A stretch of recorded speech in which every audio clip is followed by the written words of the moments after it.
Alright, boys and girls, in this video we are going to be talking about arcs and angles. But technically they could be archangels. But arcs and angles, and this is supposed to be an ampersand, but I wrote it backwards. So, first off, we need to know certain names, okay? More names that you should know about. First things first.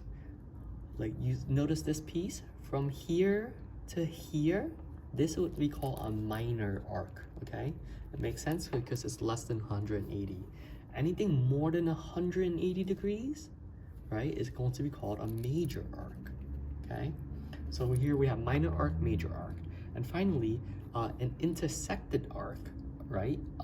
Intercepted arc is basically an arc that is going to, here, this is an example of an intersected arc. It could also look something like this, where it's coming from this corner, etc., right? As long as it's capturing a piece of the entire circumference, you're gonna have an intersected arc, okay?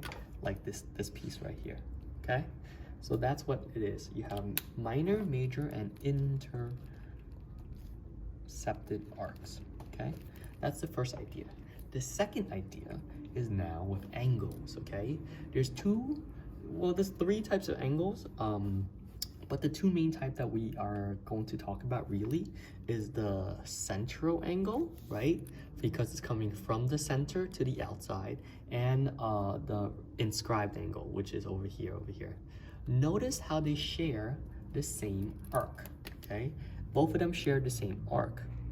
So ideally, there's a relationship between them, okay? So whatever the measure of this central angle is, right? This is going to be half that amount. And the way that you want to think about it is that more people live in the center of the city than on the outskirts of the city, okay? So this is on the outside, less people, and about half of them live here. So let's just say if I told you that this angle was 50 degrees, right? Then all that implies that this angle right here, over here, this inscribed angle is going to be 25 degrees, okay? So the relationship, this is called the central angle, right? Central, and this is the inscribed, okay? And the relationship is very clear cut.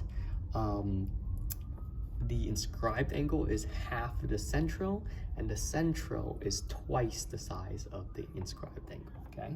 So now we're gonna put all of this into some math.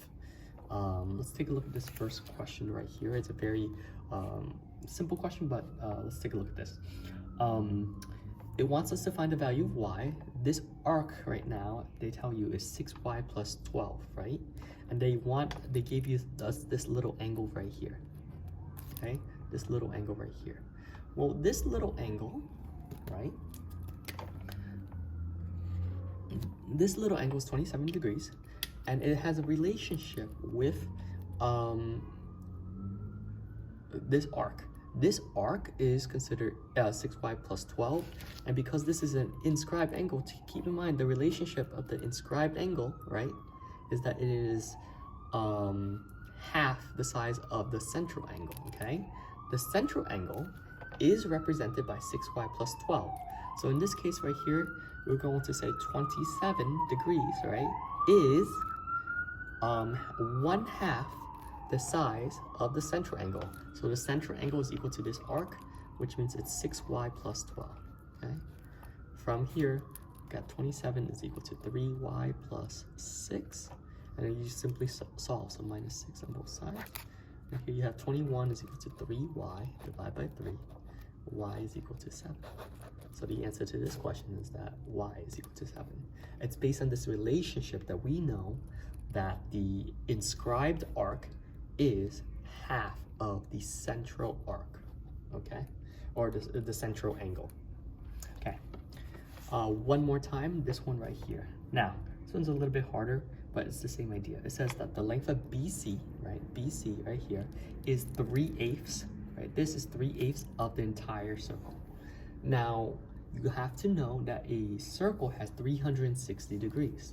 So in order for us to calculate this, we do 3/8 times 360, all right? So I'll do this 3/8 times 360. And we'll put that into the calculator really quickly. 3 times 360 divided by 8 it's going to give us 135 degrees.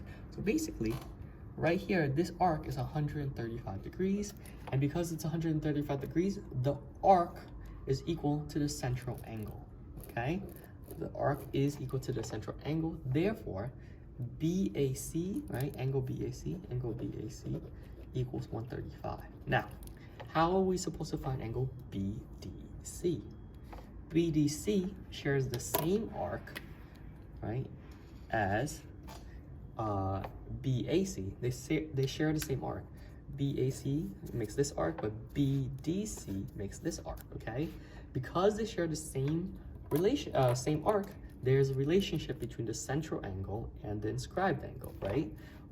And what's the idea? Well, the inscribed angle is 1/2 the length, the measure of this one. So let's put it like this, right? Angle BAD, right, is 1/2 the measure of BAC. And in this case, we know BAC is 135 degrees, right? So you just take 135, you divide it by 2, and so this angle measure is half that. You get angle BAD is equal to 67.5. That's it.